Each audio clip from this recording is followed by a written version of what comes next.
Está listo, un fuerte aplauso para Luis. Luis es gerente de operaciones, cloud y servicios en ON Empresas. Luis, tienes 20 minutos, adelante. Perfecto, gracias. Buenos días con todos, gracias por la invitación.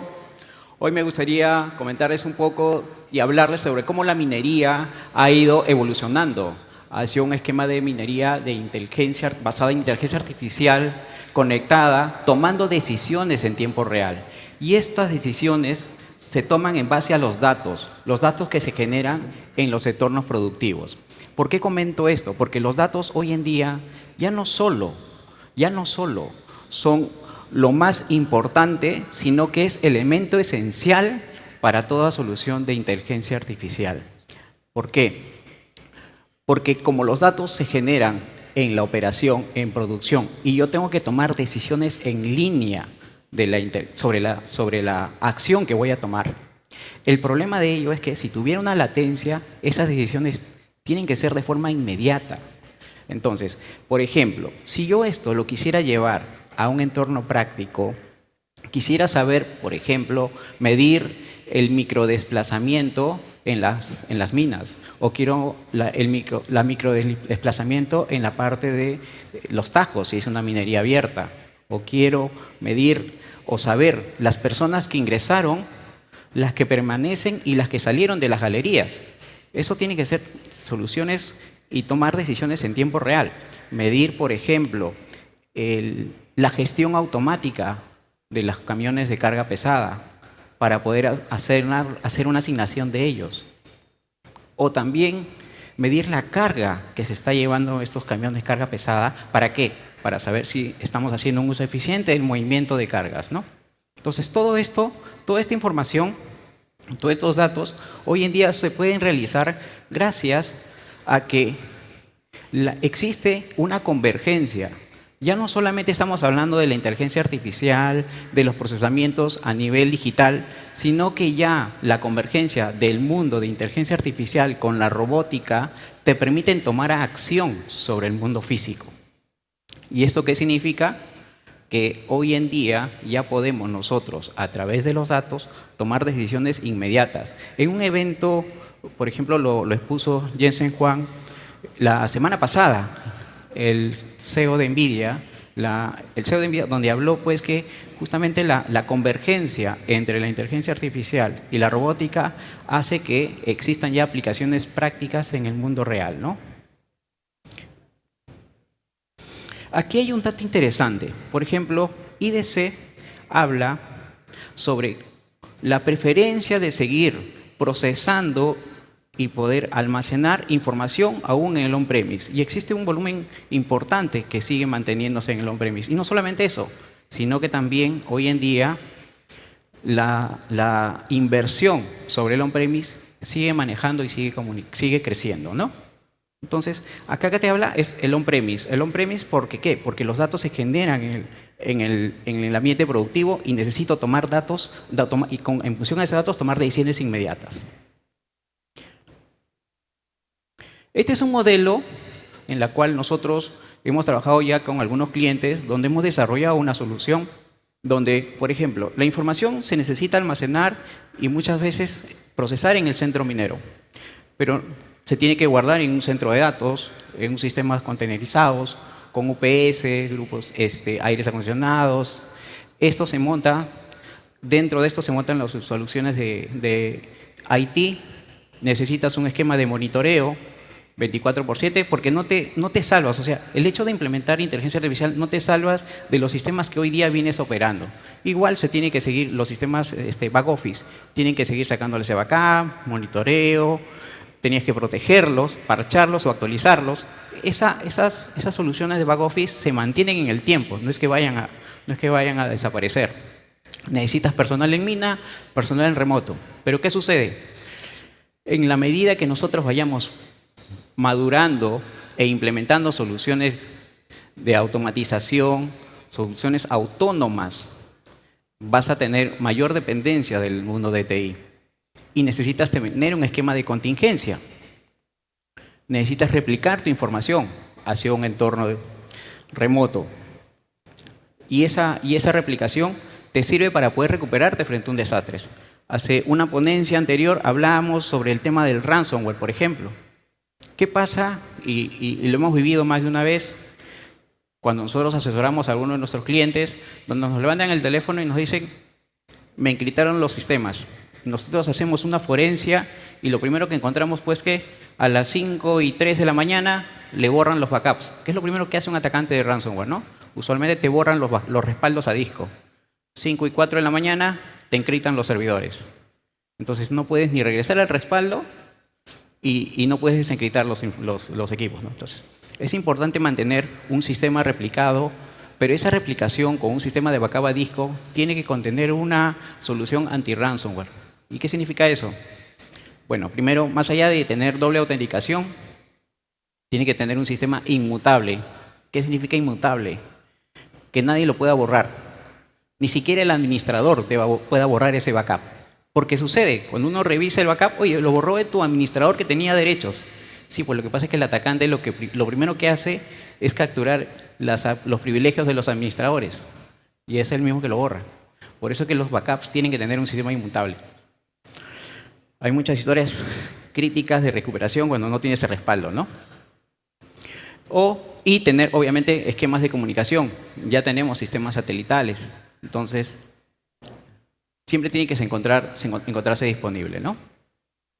Acá hay un aviso más de Gartner donde te habla que el 90% de las organizaciones van a adoptar un enfoque de nube híbrida. El mundo es híbrido. No todo es soluciones en nube pública, como antes se pensaba mucho, y tampoco todo es en el on-premise. Depende de las soluciones que uno vaya a querer implementar, ¿no?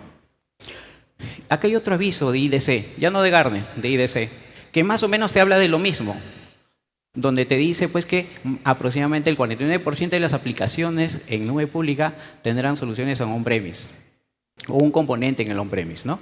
Entonces, nuevamente,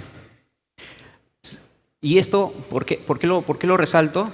Porque no necesariamente cuando yo quiero implementar soluciones de inteligencia artificial y les digo que los datos son la fuente importante para tomar decisiones en línea, no puedo mandar los datos hasta una nube y luego regresar, porque la toma de decisión tiene que ser en microsegundos. Ahora, ¿qué es lo que yo tengo que buscar cuando tengo que implementar un esquema de nube híbrida? Por ejemplo, una nube adecuada donde lo necesitas. ¿Dónde lo necesitas? En la mina. ¿Dónde la necesitas? En un sitio remoto. Eso tiene que ser adecuado en función a lo que se necesita, ¿no? Precios optimizados, obviamente, ¿no? Porque a veces hay muchas sorpresas. Hay una tendencia muy fuerte de repatriación de los datos, que más de uno seguramente ha tratado de mejorar con el tema de FinOps para poder optimizar las finanzas en la nube, pero no ha sido suficiente. Muchas de las empresas se están viendo obligadas a volver a retornar al on-premise. Sobre todo aquellas que no son cloud native, o sea, aquellas cuyas aplicaciones todavía están pensando o están trabajando a nivel de máquinas virtuales. Es importante, en ese escenario, es factible la migración, ¿no?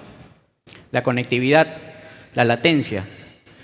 Un dato importante porque más o menos le pones unos 80, 90 milisegundos adicionales con respecto a una solución on-premise. Libertad para moverte. Te dicen que tienes libertad para moverte, seguro, pero luego cuando te quieres mover de una nube pública a otra, tienes unos pagos adicionales por transferencia de datos. Y obviamente el soporte local. Hablando de ciberseguridad, este es un estudio ya no de IDC, ya no de Gartner, sino es un estudio del PAT, de la Universidad de Piura y RTM, donde hace un análisis a empresas peruanas sobre cuáles son los principales desafíos y oportunidades que te trae hoy en día en los próximos 3 años, ¿no? Entonces, el primer punto, hablando de las oportunidades, nuevamente, la inteligencia artificial, la automatización y la robotización. Como producto de la convergencia de ellos es que la parte lógica, la parte digital, se transfiere al mundo físico, ¿no? Con la robotización. Y no solamente eso, esto también te trae un desafío, que es la parte de ciberseguridad. A esta solución que habíamos visto hace un momento, tiene que tener un componente de ciberseguridad. Y esto es básicamente porque si mis sistemas hoy en día van a ser cada vez más dependientes del mundo de tecnología digital, este sistema tiene que estar protegido. Entonces necesitamos agregarle siempre un componente de ciberseguridad, tanto para el mundo IT, para el mundo OT. Acá hay otro estudio. Este es ya de IBM, que hace reportes con Ponemon Institute, hace más de 20 años haciendo reportes de este tipo, donde te habla cuáles son los principales vectores de inicio de ataques. Y te habla que, por ejemplo, tenemos el phishing como el primer punto. ¿Y qué es el phishing? En términos simples es como que correos donde uno ingresa, recibes, piensas que es para ti, porque obviamente cuando hablamos de inteligencia artificial para aplicaciones productivas, la inteligencia artificial también se aplica para la parte de los ataques, de los atacantes en ciberseguridad. Entonces tú recibes correos cada vez más personalizados, que uno piensa que realmente me lo están escribiendo, me lo están diciendo a mí. Entonces, aquí me ha pasado casos donde hacemos análisis forense también y le preguntamos al usuario, ¿no? ¿Y por qué ingresaste su usuario y clave? ¿Por qué ingresaste tu token digital?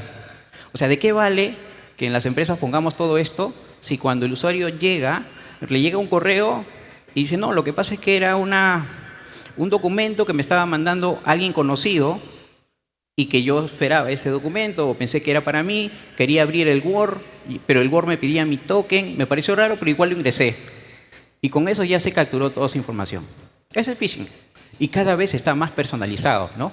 Ese es uno de los principales vectores de ataque hoy en día porque se está justamente potenciando con la inteligencia artificial.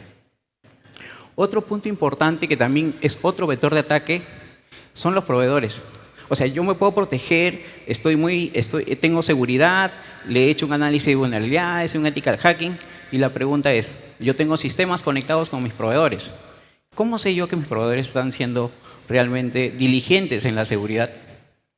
Es el segundo vector de ataque. Hablando del phishing, como dije, existen campañas que las empresas tienen que realizar. Me acuerdo que una vez mandamos campañas de correos, mandamos 100 correos y cayeron 300 usuarios. O sea, encima no solamente le acceden, sino que se lo reenvían para que alguien más reciba esa misma información. Entonces, es importante concientizar a las personas, mandar estas campañas de phishing para luego ver el ranking, hablar con las personas y empezar a hacer campañas, capacitaciones, porque si no, no sirve de nada poner doble factor de autenticación, poner todo sistema de seguridad, si el usuario va a entrar.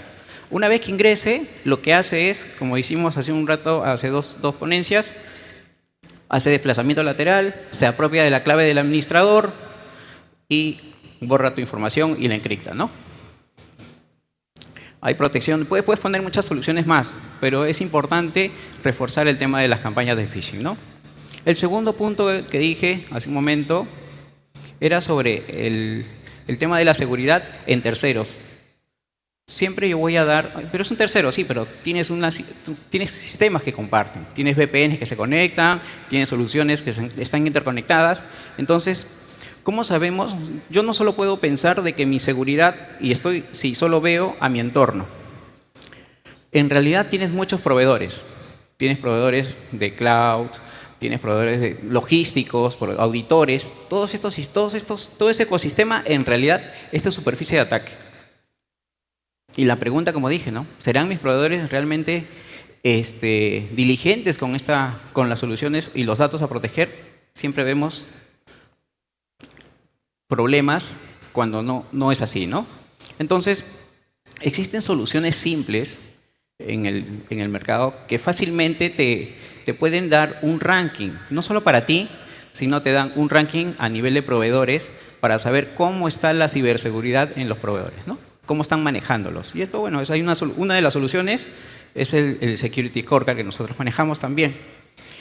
Y es muy usado y hace esta clasificación porque es de sencillo entendimiento, ¿no? Te clasifica de la A hasta la F, dependiendo del puntaje que evalúa.